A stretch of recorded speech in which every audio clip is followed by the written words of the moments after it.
So this device pleased them well. Come on. Then certain of the people were so forward herein that they went to the king, who gave them license to do after the ordinances of the heathen. Right, so this king gave them, say, you don't got to keep your law, statute, commandments no more.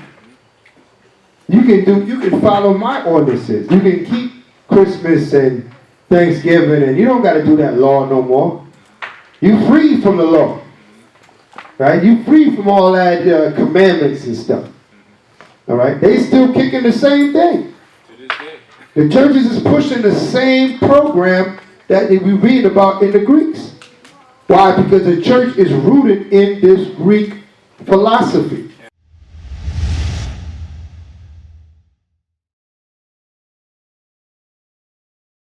Okay, they say the same thing. You don't got to keep that. We give you license to do according to the custom of this world. How you feel? Keep Christmas, keep Thanksgiving, keep Halloween, keep New Year. Don't worry about those laws of God. Jump down. Verse 41. 1 Maccabees chapter 1 verse 41. The book 1 Maccabees chapter 1 verse 41. If you have the red apocrypha, we're on page 114. Moreover, King Antiochus wrote to his whole kingdom that all should be one people. Right? And everyone should leave his laws. So all the heathen agreed according to the commandment of the king. Right, so all the heathen agreed right away. It's all right. That's cool. Yeah. You know what I mean? The Persians and the they all had their own gods, right? The Babylonians, the Egyptians, they all had their own gods. But they say, you know what, that's cool. We're going to leave our powers. We're going to leave our customs, and we're going to join you and follow the customs that you have. Right? They found that to be well with them. Come on, read. Yea, many also of the Israelites. Many also what? Of the Israelites. Many of our own people, come on. Consented to his religion. Consented to this very same religion, saying, you know what, that sounds good. All these commandments are stressing me out anyway. I'm going to get down with this. I'm just going to have Christmas, and I'm going to hang out, and we're going to keep the laws of the land, and we're just going to party it up. You know what I mean? They're going to go all manner of wickedness. You know what I'm saying? They're going to get turned up. They don't get tired of these commandments. Hey, the king said we can do it. On the Shabbat. You know what I mean? Shabbat, man, we got time with Shabbat. Going to the club. You know what I mean? All these veils and long dresses, man, they're going to take that off and, you know, get their freaking girl dress on. You know, their Beyonce dress on. They ain't got time with this. Our people always had that spirit to run away from the commandments of the Most High. That scandalous bag out. That's what it's scandalous bag, right? They ain't making it home with a toothbrush. Right? So they always had that spirit to move away from the commandments of the Heavenly Father. It's nothing new. People think it's something new. Oh, you keeping it. Our people always ran away from the commandments. That's why the Messiah told them, you don't believe me because you're not of my sheep. Even though you Israel, you're not of mine. Because my sheep will hear my voice. That's the difference. So it's more than being born of Abraham, Isaac, and Jacob. It's more than being dark-skinned or descendants of slaves. You have to be obedient to the commandments of the Most High. That's right. That's the criteria. That's how he knows his sheep. Who's his sheep? From what? By your works. If the Messiah kept the Hanukkah, he kept the Feast of Dedication, how can we call ourselves a follower of Christ and we don't do the same thing? We become hypocrites. Okay, come on, read on. 43. Yea, many also of the Israelites consent to his religion. Right? And sacrifice unto idols. And sacrifice, I mean, give their time, their energy, their spirit, their money over to idols. False gods. Okay? Bunnies laying eggs and things of that sort. Okay, these are false gods to our people. Read. And profane the Sabbath. And they profaned the Sabbath days. I mean, they were doing everything else but what the Sabbath required. There's requirements for the Sabbath day. Okay? There's no shopping, there's no cooking. Okay? It's a day that's set apart from all the other days of the week to reverence the Most High, to worship Him on the Sabbath day. To do anything else means that what? You have set that aside. You're not keeping the Sabbath day. Just like our foreparents did at this time. Come on.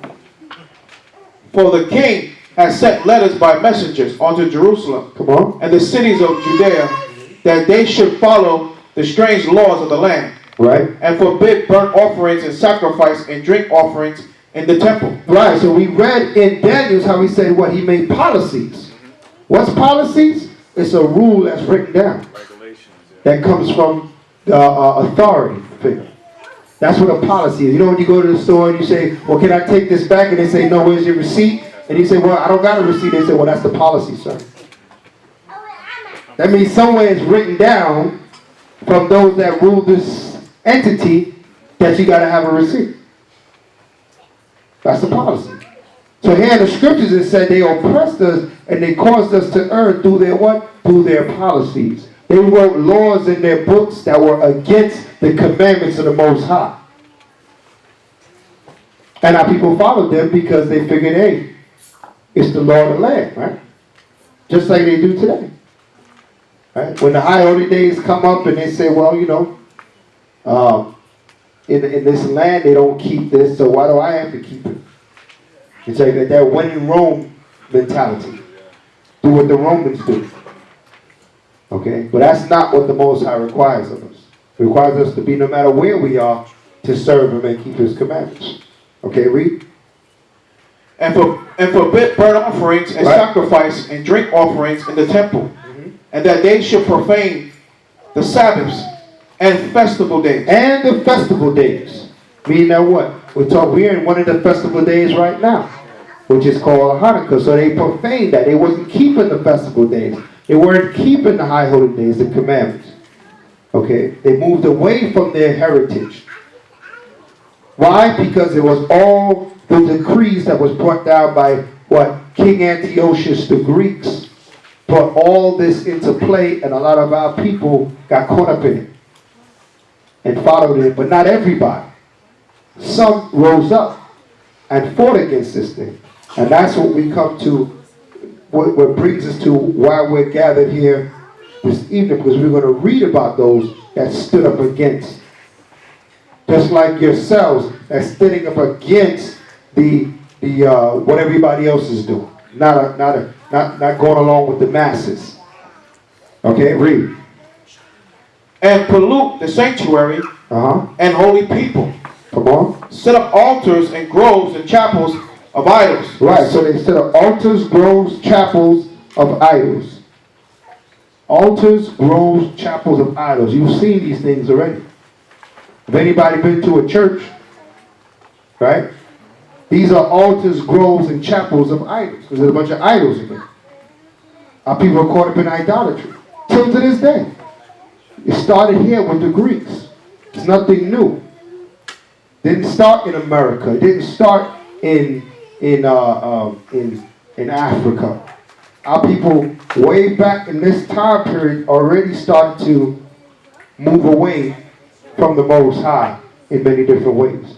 And what year are we about at this point? We're in about BC, in between 100 to 60 BC. Okay, we're continuing to move further and further away from the Heavenly Father as time goes on. Come on. Set up altars and groves and chapels of idols. Right. And sacrifice swine's flesh and unclean beasts. Right, so and we sacrifice what? Swine's flesh. What swine? Pig, pork. Right, pork, pig, pepperoni, bacon. Okay? Something that we're not supposed to deal with. Alright, because that what if it profaned the temple, it also profanes your temple because we're the temple. Okay, so these are ways that we move away from the law, statutes, and commandments of the Most High.